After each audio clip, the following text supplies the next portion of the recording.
साया। यूं तो बनारस घाट अपनी खूबसूरती के लिए बहुत प्रचलित है, पर घाट के किनारे कई राज लिए बैठे हैं। ये कहानी शुरू होती है बनारस के घाट के पास बने ममता निवास से, जहाँ प्रिया लाल जोड़े में ममता के घर उसकी बहू बनकर आती है।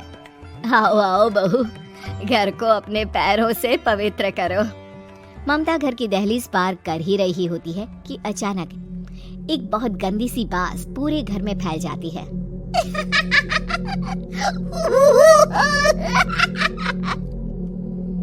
ये बदबू और ये आवाजें, ये कौन हंस रहा है माँ? अब ये पड़ोसी ना हमारे थोड़े अलग से है। कहाँ हम शाकाहारी और ये मांस मच्छी खाने वाले। छोड़, तू ध्यान मत दे और गृह प्रवेश कर। और हाँ बहू, अपनी सास की एक बात हमेशा याद रखना, इन पड़ोसियों से तो कभी बात नहीं करेगी। अच्छे लोग नहीं है ये। अपनी सास की ये बात मानेगी ना बेटा? हाँ माँ, जो आपकी मर्जी, मैं उनसे बात नहीं करूंगी। अगले दिन प्रिया अपनी पहली रसोई बनाने रसोई घर में जाती है। ये छोकी बात तो नाक में जा रही है। एक काम करती हूँ, खिड़की खोल देती हूँ। प्रिया खिड़की खोलने जाती है। इतने जाले, लगता है इस खिड़की को कभी खोला ही नहीं गया। पर ऐसा क्यों? ओह, नॉन वेज की स्मेल आती होगी ना। 2 मिनट के लिए खोल लेती हूँ, फिर बंद कर दूंगी। प्रिया खिड़की खोलती है। खिड़की खोलते ही उसकी नजर सामने वाले घर की खिड़की पर पड़ती है, जहाँ एक लड़की खड़ी होती है। हाथों में मेहंदी, लाल रंग की साड़ी, बिल्कुल सजी धजी, मानो प्रिया की तरह ही वो भी नई नवेली बहू हो। वो प्रिया को देखकर मुस्कुराती है। हे भगवान, माँ ने तो इनसे बात करने को मना किया था। प्रिया फौरन ही खिड़की बंद कर देती है और तवे पर चढ़े रोटी की ओर देखने लगती है, पर वहाँ रोटी न होकर मछली पड़ी होती है। ये क्या? पहली ही रसोई में इतनी बड़ी गलती! हे भगवान, अब मैं क्या करूं? प्रिया बहुत डर जाती है और फौरन रसोई की सफाई करने और फिर सभी के लिए खाना बनाने लग जाती है। जब वो सबको खाना परोसती है, सब तो ठीक है, मैं बेकार में चिंता कर रही थी। हे भगवान, ऐसे ही बस अपनी कृपा बनाए रखना। रात के वक्त जब सब सो रहे होते हैं, तब प्रिया को पायल की आवाज सुनाई देती है, जिससे उसकी आंख खुल जाती है। ये पायल की आवाज कहाँ से आ रही है? प्रिया उठकर उस आवाज के पीछे छत की सीढ़ियों तक जाती है। तभी उसे बच्चे के रोने की आवाज आती है। प्रिया छत पर जाती है तो क्या देखती है? वही लाल साड़ी वाली लड़की अपनी गोद में एक नवजात बच्चे को घुमा घुमा कर सुला रही है। तभी प्रिया की नजर उसके पेट पर पड़ती है। ओह गॉड, ये तो प्रेग्नेंट भी है। सुनिए, बच्चा सो नहीं रहा है क्या?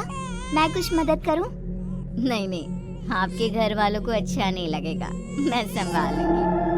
स्नेहा की गोद से बच्चा हाथ मारकर प्रिया की गोद में आने को छटपटाने लगता है। दोनों घर अगल बगल में बने होने के कारण प्रिया उस बच्चे को गोद में ले लेती है। प्रिया के पास आते ही वो सो जाता है। बच्चे का वो स्पर्श रात भर प्रिया भूल नहीं पाती और अगली सुबह वो छत पर कपड़े सुखा रही होती है। तभी उसे एक औरत इशारा करके बुलाती है। स्नेहा कह रही थी बाबू तुम्हारी गोद में आते ही सो गया। मैं गौरी, स्नेहा की माँ हूँ। बहू, घर आना, बाबू को खिला भी लेना। शाम को जब घर पर कोई नहीं रहता, बच्चे से मिलने के लिए प्रिया छिपकर अपनी पड़ोसन के घर चली जाती है और कुछ देर बच्चे को खिलाकर वापस लौट आती है। इसके कुछ दिन बाद ही प्रिया को पता चलता है कि वो माँ बनने वाली है। ममता की खुशी का ठिकाना नहीं रहता।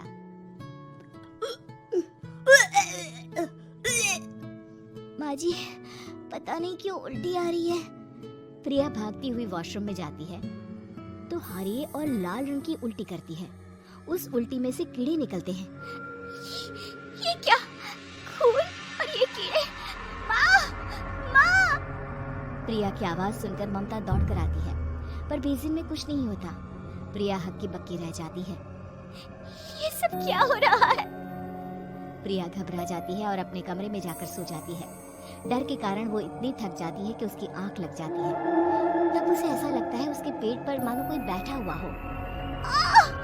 कौन हो? प्रिया के पेट पर एक 5 महीने की बच्ची बैठी हुई थी, जो बुरी तरह जली हुई थी।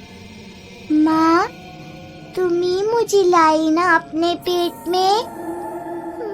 मैं तुम्हारी माँ नहीं हूँ। कौन हो तुम? माँ, देखो मैं जल गई बुरी तरह से। 6 महीने पेट में रहने को भी मुझे नहीं मिला। सहला दो ना माँ। बचाओ, बचाओ माँ। ममता दौड़कर कमरे में आती है। प्रिया की बातें सुनकर वो सब समझ जाती है। तू कहीं बगल वाले घर में तो नहीं जाकर आई ना बहू? मुझे माफ कर दो, मैं गई थी माँ।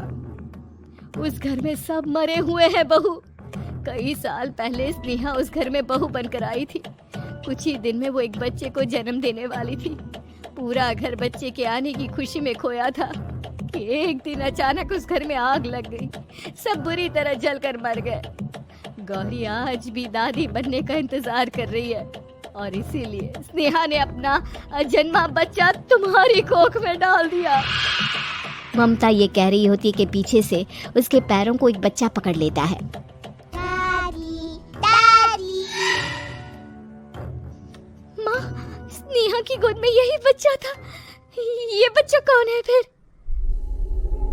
तेरी मौत है। तेरी भी दादी। जिस चीज का ममता को डर था वही हो गया। ममता निवास के ऊपर मौत ने चादर बिछा दी थी। प्रिया का पेट ऐसे बढ़ जाता है मानो 9 महीने का हो। 2 हाथ उसके पेट से बाहर निकलते हैं। बहू, संतोष को फोन कर, किसी पंडित जी को बुला बहू। प्रिया का पति भागता हुआ घर आता है।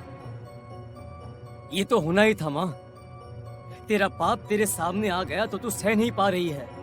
स्नेहा घर में आग लगी नहीं थी, माँ ने लगाई थी प्रॉपर्टी की लालच में। और वो बच्चा मेरी पहली पत्नी का बच्चा है, मेरा बेटा, जो कि उस आग की चपेट का शिकार हो गया था। मैंने तुमसे ये सब माँ के कहने पर छुपाया था। मुझे माफ कर दो प्रिया। तुम अगर चाहो तो यहाँ से जा सकती हो।